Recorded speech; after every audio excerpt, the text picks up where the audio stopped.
माझा मितवा मालिकेच्या आजच्या भागामध्ये आपण पाहणार आहोत. अंजली बॅग वगैरे घेऊन घर सोडून चाललेली असते तेव्हाच राकेशही अंजलीला समजावू पाहत असतो. म्हणजे राकेशला हे घर सोडून जायचं नसतं, कारण त्याला माहिती घर सोडून गेलो की आपली बाहेर दशा काय असणार आहे आणि यासाठी तो थांबत असतो. तो म्हणत असतो की अंजली, मला कळतोय ग तुझा राग, पण शांत हो. असं बोलून कसंबसं तो तिला समजवायचा प्रयत्न करतो. पण तरीसुद्धा आता समजवण्याच्या पलीकडेच अंजली गेलेली असते. अंजलीला कोणाचंही काहीच ऐकायचं नसतं. त्यामुळे अंजली डायरेक्टली अर्णवला सांगू लागते की मला तू अडवू नकोस, कारण जेवढंही काही शिल्लक आहे ना त्याच्यातूनही माझ्या मनातून तू उतरशील.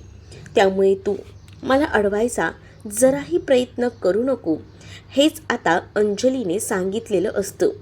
त्यामुळे अंजली बॅग वगैरे घेऊन घराबाहेर पडत असते. तिला आजी, अर्णव, ईश्वरी थांबवत असतात. तर या सगळ्याचे आरोप ना अंजली ईश्वरीवर देखील करते. आणि आज मला हे दिवस बघायला लागत आहेत हे फक्त तुमच्यामुळे, असं बोलून ईश्वरीवर सुद्धा आरोप अंजली करते. त्यानंतर कोणाचंही ऐकून न घेता फायनली अंजलीनं घर सोडलेलं असतं. अंजली जेव्हा घर सोडून निघून जाते तेव्हा अर्णव आणि ईश्वरी खूप जास्त रडत असतात, कारण त्यांना खूपच आता त्रास होत असतो. त्यांनी कितीही समजवलं तरी ऐकणार नाही आहे आता अंजलीताई, हे माहिती असतं. आणि त्यामुळेच बिचारा अर्णव स्वतःला त्रास करून घेत असतो. आजीलाही रडू येतं, कारण आजपर्यंत सगळं घर सांभाळून ठेवलेलं होतं, काहीच झालेलं नव्हतं. पण आज असं अचानक या सगळ्या गोष्टी घडल्यामुळे ना इकडे मात्र सगळंच होत्याचं नव्हतं झालेलं असतं.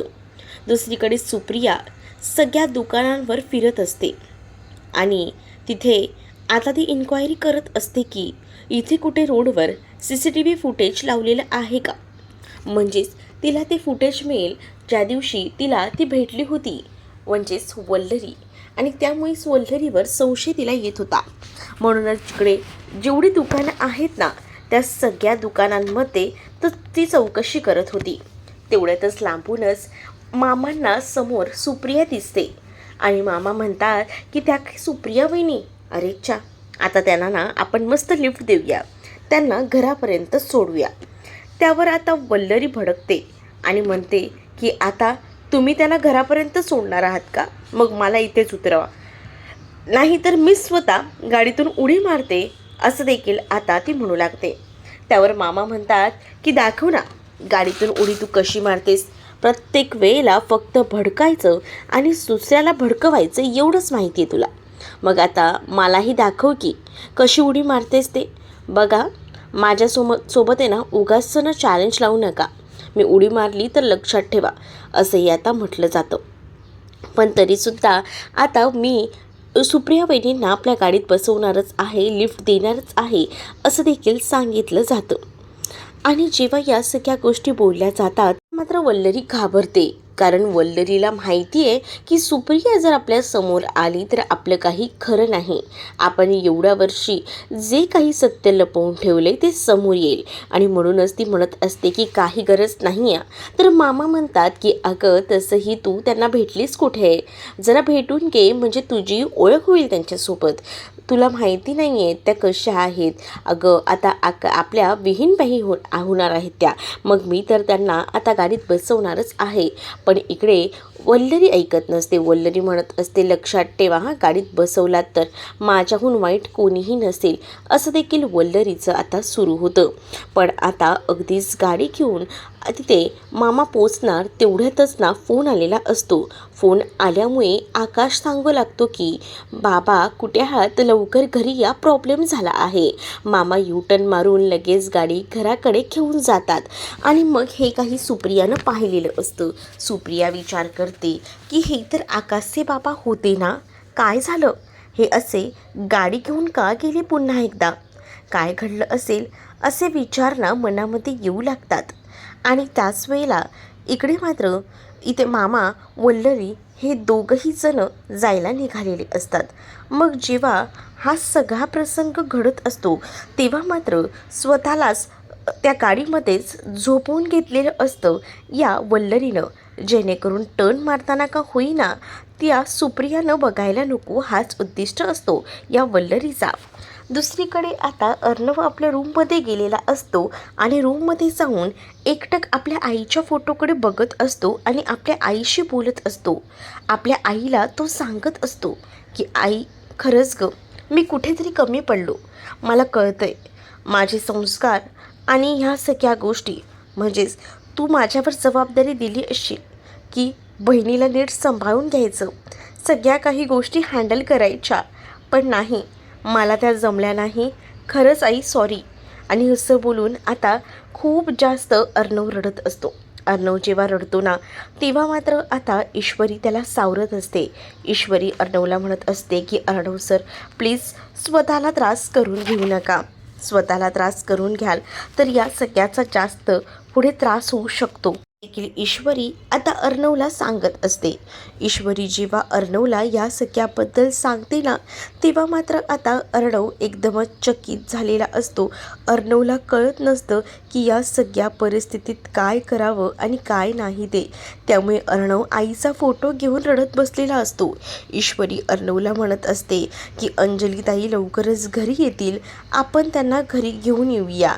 मग तर झालं ना, पण नका इतका त्रास करून घेऊ असंही म्हटलं जातं. जेव्हा एवढ्या सगळ्या गोष्टी सांगितल्या जातात तेव्हा आता इकडे असणारी ईश्वरी अर्णवला म्हणत असते की जे काही झालंय अर्णव सर, ते माझ्यामुळेच झालंय, मला कळतंय. मग अर्णवला ती हळूच सावरतही असते, कारण अर्णव ना आता कोणत्याच मनस्थितीत नसतो, कारण त्याला खूप जास्त त्रास होत असतो आणि तो त्रास ईश्वरीला सहन होत नसतो, कारण तिला कळत असतं की जे काही झालेलं आहे ते एकदमच भयंकर असं झालेलं आहे. दुसरीकडे घर सोडून गेलेली अंजली आणि राकेश हे रस्त्यावर चालत असतात आणि त्यावेळेला सुद्धा मनामध्ये हाच विचार येत असतो की काय करावं. अंजलीला राकेश म्हणत असतो की आपण घरी जायचं का, पण अंजली त्याला सरळ सरळ नकार देते आणि म्हणत असते की नाही, मला कुठेही यायचं नाही आहे. मी तुम्हाला म्हटलं आहे, मी पुन्हा घरी येणार नाही. त्यापेक्षा आपण एक काम करूया, तुमचा एखादा वकील मित्र असेल ना, त्याच्याकडे 2-4 दिवस राहूया, मग आपण आपली सोय करूया, असं काहीतरी करूया, असं देखील आता ती म्हणत असते. पण दुसरीकडे हा राकेश मनातल्या मनात म्हणत असतो की माझे कोणते वकील मित्र आणि कसलं काय, माझे मित्र तर सगळे गुंडच आहेत आणि हिला एखाद्याकडे तरी घेऊन गेलो ना, परत माझ्याबद्दल काहीतरी बोलायचे आणि मग झाला सत्यानाश, सगळंच पाण्यात गेलं, असंही आता राकेश विचार करत असतो. दुसरीकडे राकेश पुन्हा एकदा तिला म्हणतो की बघ ना, तू विचार कर, म्हणजे कसं आपण आहे ना घरी जाऊया, तुझा हा त्रास आहे ना मला बघवत नाही आहे, कारण तू आता 2 जीवांची आहेस, तुला 8वा महिना सुरू आहे, म्हणून सांगतोय ग बायको, ऐक ना. पण नाही, जिथे तुमचा अपमान केला जातो ना, तिथे मी जराही थांबणार नाही आहे, म्हणजे नाही आहे. मग आपण हॉटेलमध्ये जाऊया, जर कुठे सोय होणार नसेल तर. हॉटेलमध्ये नको, त्यापेक्षा ना आपण आहे ना एखादी रूम भाड्याने बघूया. इथे पुढे ना काही बिल्डिंग आहेत, मी तिथे जाऊन बघतो की कुठे भाड्याने घर वगैरे भेटते का, मग तर झालं. असाही विचार ना आता तो करतो आणि तिला म्हणतो की इथेच आडोशाला बसून राहा. अंजली म्हणत असते की लवकर या, हां, मी इथेच बसून राहते, पण तुमची वाट बघते, लवकर घर बघा आणि या. मग अंजलीला आता राकेश एका स्पॉटवर बसवतो, तिथे थोडीफार बसण्याची जागाही असते. मग तिथे आता जेव्हा तो तिला बसायला सांगतो तेव्हा स्वतः तर निघून जातो, पण अंजली एकटीच तिथेच आता बसलेली असते. अंजलीला त्रास होत असतो, कारण वर खूप जास्त ऊन असतं आणि त्यात हा सगळा प्रसंग घडत असतो. या सगळ्या गोष्टींमुळे ना आता भयंकर असा त्रास बिचारी एकटीला होत असतो. या राकेशला त्याचा ना काहीच फरक पडत नसतो. राकेश जो आहे तो मात्र हसत असतो आणि तो म्हणत असतो की फायनली मला जे हवंय ना तसं होतंय, पण काय करणार, या बायकोला समजत पण नाही आहे, इथे माझ्या खिशात 1 रुपया नाही आहे आणि हिला हॉटेलमध्ये राहायला जायचं आहे. काय बोलावं ह्या बायकोला ना, खरंच काय कळत नाही आहे बाबा. असंही आता आता तो म्हणत असतो. जेव्हा हे सगळं काही तो बोलतो ना, तेव्हा मात्र आता इकडे बिचारी अंजली उन्हातान्हात एकटी बसलेली असते. तिला आता कळत नसतं की काय करावं. ऊन अगदीच डोक्यावर येत असतं, अगदीच चक्कर आल्यासारखं तिला होत असतं. पण तरीसुद्धा बिचारी सगळ्या काही गोष्टी सहन करत असते. जेव्हा तिला हा त्रास होतो ना, तेव्हा मात्र आता तिला पोटातही थोडंफार दुखत होतं, कारण तिच्या चेहऱ्यावर ना ते स्पष्ट दिसत होतं. पण या राजेशला म्हणजेच राकेशला काहीच पडलेलं नसतं. तो मस्तपैकी बसून भूक लागली आहे म्हणून खात असतो. त्याला त्याची प्रेग्नेंट बायको उन्हातान्हात फिरते का काय करते याचा काहीच संबंध नसतो. त्याला आता फक्त स्वतःचं पोट भरायचं असतं. मस्तपैकी स्वतःचं पोट वगैरे भरून तो मोकळा होतो आणि त्यानंतर मात्र तो आता विचार करत असतो की काय करावं, पुढे काय करावं. आणि दुसरीकडे मात्र आता अर्णवने शिर्केंना कॉल करून सांगितलेलं असतं की जरा लक्ष ठेवा, कारण काही होऊ शकतं. ताई जरा घर सोडून गेली आहे, पण आपली माणसं कामाला लावा, तिच्यावर लक्ष ठेवा, असंही आता अर्णव हा सांगत असतो. अर्णव जेव्हा या सगळ्या गोष्टी सांगतो ना, तेव्हा मात्र आता शिर्के जे आहेत ते कामाला लागतात. पण दुसरीकडे ईश्वरी अर्णवला म्हणत असते की अर्णव सर सॉरी. त्यावर अर्णव म्हणतो की तू मला का सॉरी म्हणतेस? तर आता हे सगळं काही माझ्यामुळेच होतंय ना, म्हणूनच मी सॉरी म्हणते. पण तुझ्यामुळे काय होतंय मला काहीच कळलं नाही. त्यावर ईश्वरी म्हणते की अर्णव सर बघा ना, आज जे काही होतंय ते सगळं माझ्यामुळेच तर होतंय. म्हणजेच शलाकाताईंच्या त्या केस संदर्भात जर आपण त्या गावाला गेलोच नसतो तर एवढा सगळा प्रसंग घडलाच नसता, आणि त्यामुळेच ना मला त्रास होतोय. हे सगळं काही माझ्यामुळे सहन करावं लागतंय तुम्हाला. मी तरी काय करू यार. खरंच ना मला असं वाटलं होतं की या निमित्ताने का होईना त्या राकेशचं सगळं सत्य बाहेर निघेल, आपल्या घाती पुरावे लागतील, आणि म्हणूनच मीही तुम्हाला म्हटलं. पण या सगळ्याचे परिणाम एवढे वाईट होतील ना असं स्वप्नातही मी विचार केला नव्हता, असंही ती आता म्हणत असते. मग दुसरीकडे अर्णव तिला म्हणत असतो की नको वाईट वाटून घेऊस, स्वतःला त्रास करून घेऊ नकोस, हे सगळं काही तुझ्यामुळे होतंय असं बिलकुलही वाटून घेऊ नकोस, असं देखील अर्णव आता तिला सांगत असतो. अर्णव जेव्हा या सगळ्या गोष्टी सांगतो ना, तेव्हा मात्र आता ईश्वरी ही शांत असते. ईश्वरी म्हणत असते पण आपल्याला ना काही झालं तरीसुद्धा आता अंजलीताईंना बघायला हवं. त्या कोणत्या संकटात तर नसतील ना, आता त्या कुठे राहायला जातील, काय करतील, या सगळ्याचं टेन्शन अंजलीबद्दलच ईश्वरी आणि अर्णवला असतं, आणि त्यामुळेच ना आता ते खूप जास्त काळजी करत असतात. तर दुसरीकडे आता राकेशची मॅगी वगैरे खाऊन झालेली असते, त्याचं स्वतःचं पोट भरलेलं असतं. अक्षरशः 120 रुपये त्याचे झालेले असतात, त्याच्या पाकिटात फक्त 150 रुपये असतात, आणि 120 रुपये देतो तो. आणि त्यानंतर तो म्हणतो की या 20 रुपयात काय येऊ शकतं, तर तो म्हणतो की वडापाव आहे, देऊ का? मग तो आता अंजलीसाठी फक्त 20 रुपयाचा वडापाव घेतो, जेणेकरून तिला सांगता येतील की इथे काही हॉटेल्स वगैरे दिसले नाही, मग निदान तुझ्यासाठी वडापाव तरी आणला, आणि म्हणूनच त्यानं आता वडापाव घेतलेला असतो. दुसरीकडे मामाही आता घरी आलेले असतात, आणि मामा घरी आल्यानंतर विचारत असतात की हे सगळं कसं घडलं, काय घडलं? अरे अर्णव तू थांबवायचं होतंच ना. अरे मामा मी किती थांबवायचा प्रयत्न केला, पण नाही, ती जराही थांबली नाही, ऐकून घेतच नव्हती. ती लगेच तातडीने घर सोडून गेली. तर दुसरीकडे वल्लरी म्हणत असते की कमाल झाली यार अंजलीची, गेली तर गेली घर सोडून, त्या मामीला सुद्धा सांगावंसं वाटलं नाही का? भाऊ बोलत नाही म्हणून काय झालं, मामीला तरी निदान बोलावं. तर मामा आता मामीवर भडकलेला असतो आणि म्हणत असतो की तुझं कुठेही काही सुरू होतं का गं, जरा शांत बस गं, असं बोलून आता मामाना त्या वल्लरीला शांत करायला बघत असतो. इकडे अर्णवला टेन्शन आलेलं असतं. ईश्वरीही म्हणत असते की आम्ही अंजलीताईंना खूप थांबवायचा प्रयत्न केला, पण त्या नाही थांबल्या. मग इथे मामीना लगेचच ईश्वरीला बोल लावायला सुरू होते. म्हणत असते की हे सगळं झालंय ना ते तुझ्यामुळेच झालंय. त्या शलाका मर्डर केसमध्ये त्या आपल्या जावई बापूंना गुंतवायची काय गरज होती, आणि त्यामुळेच हे सगळं घडलं आहे. इथे ईश्वरीला बोललं जात असतं म्हणून मामाना मध्ये पडतात, कारण मामाला माहिती आहे की तो राकेश काय चीज आहे तो, आणि म्हणूनच ना मामा वल्लरी अंजलीवर ओरडतात आणि ईश्वरीला सुद्धा सॉरी म्हणत असतात. ईश्वरी म्हणत असते की मामा इट्स ओके यार. त्यानंतर मात्र आता अंजलीची काळजी असते. अंजली कुठे गेली असेल, काय गेली असेल, मला ना त्या माणसाकडनं जरा टेन्शन आहे. म्हणजे त्या माणसामुळे आपल्या ताईच्या जीवाला धोका आहे असं कुठेतरी आता अर्णवला वाटत असतं आणि अर्णव या सगळ्याबद्दल बोलत असतो.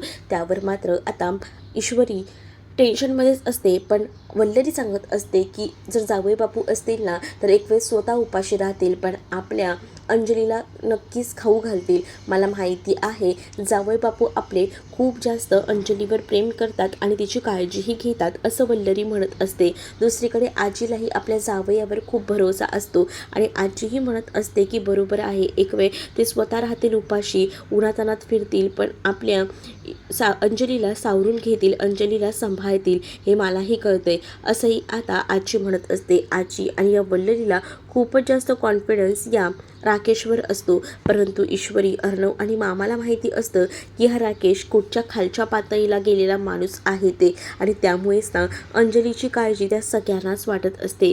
अंजली कुठे असेल, काय असेल. अंजली कॉलही रिसीव्ह करत नसते, अर्णवचे कॉल रिसीव्ह करत नसते म्हणून मामाही कॉल करून बघतो, मामाचेही कॉल अंजली घेत नसते.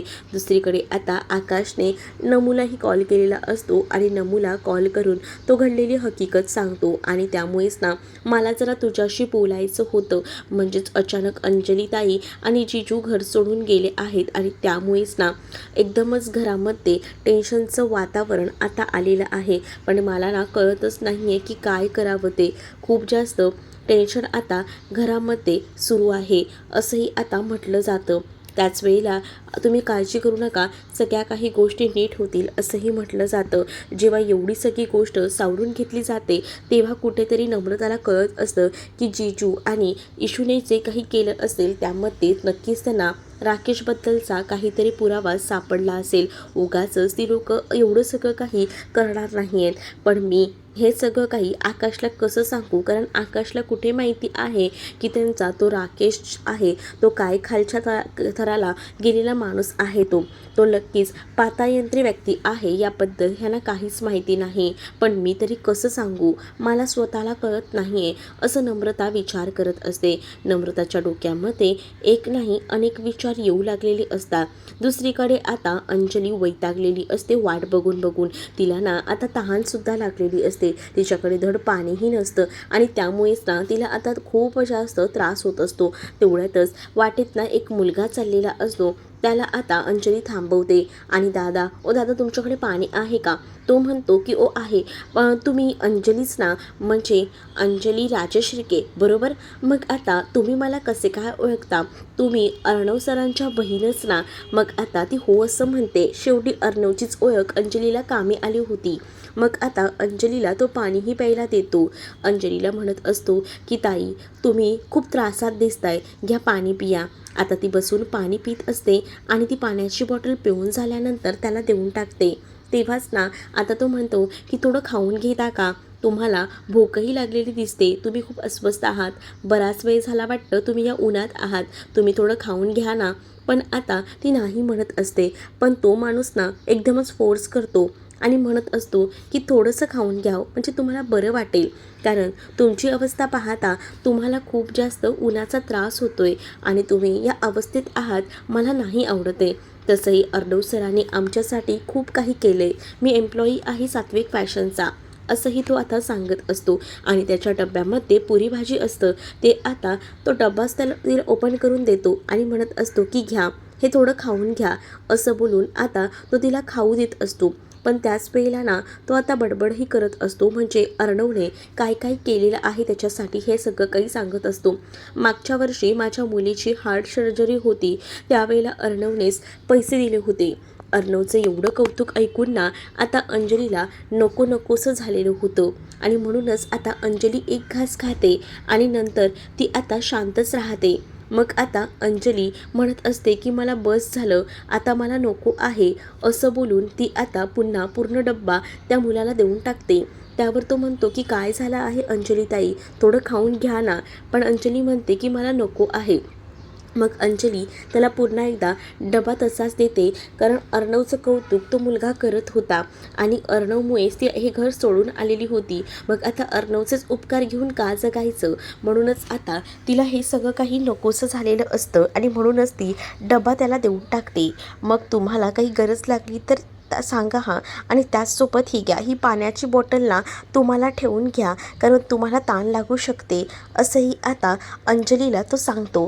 आणि अंजलीला पाण्याची बॉटल देऊन तो आता तिकडनं जायला निघतो. जसं आता तो तिकडनं जातो ना, तेव्हा मात्र अंजली कंटिन्यू कॉल करत असते. अंजली आता ठरवते की कुठे गेलेत हे, म्हणूनच ती राकेशला कॉल करते. इकडे राकेश म्हणत असतो की बघतो आता काय म्हणतायत महाराणी, एकतर एवढी एसीचं घर सोडून आल्यात, जरा उन्हात बाहेर तडफडू दे, तेव्हा समजेल एसीच्या घराची किंमत, असंही आता हा राकेश म्हणत असतो.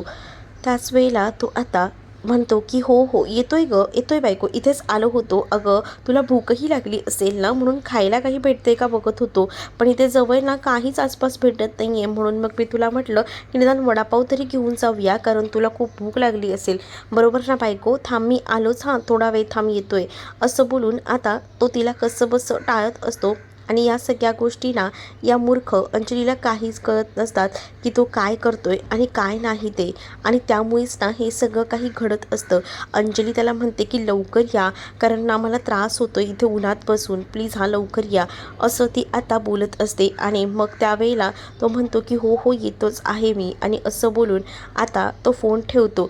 जसा अंजलीचा तो फोन ठेवतो तेव्हा मात्र म्हणतो की राहा ना उन्हात, उन्हात राहा, म्हणजे तुला समजेल, तुला ना जरा त्रासच देणार आहे, आता मला ना असं काहीतरी करावं लागेल, अशा ठिकाणी जाऊन राहावं लागेल ना, तेव्हाच अर्णवला आमची किंमत कळेल, म्हणजे अर्णवलाही कळेल की त्याच्या बहिणीचे किती हाल होत आहेत ते, मग तो स्वतःहूनच आम्हाला घ्यायला येईल. काहीसं या राकेशचं सुरू असतं. म्हणूनच राकेशने आता सांगितलेलं असतं की इथे भाड्याने सुद्धा रूम कुठे भेटत नाही आहे. अंजलीला टेन्शन येतं की आता कुठे राहायला जायचं, कारण आता जर रूम नसेल तर काय करायचं, हा मोठा प्रश्न असतो. मग आता अंजली वाट बघतच थांबलेली असते, तर राकेश ना आता विचार करत बसलेला असतो. मग राकेश ठरवतो की चला चला आपल्याला आता निघायला हवं, थोडा वडापाव का होईना बायकोला घेऊन जातो, म्हणजे कसं तिच्या पोटाला तेवढाच आराम, पण बघू तुला उन्हातानात कसा फिरवतो तो बघ, म्हणजे तू मला घरी घेऊन जाशील, असंही आता तो म्हणत असतो. त्याने आता अंजलीला सुद्धा म्हटलेलं असतं की आपण घरी जाऊया, पण अंजली आपल्या मतावर ठाम असते, ती घरी जायला तयार नसते.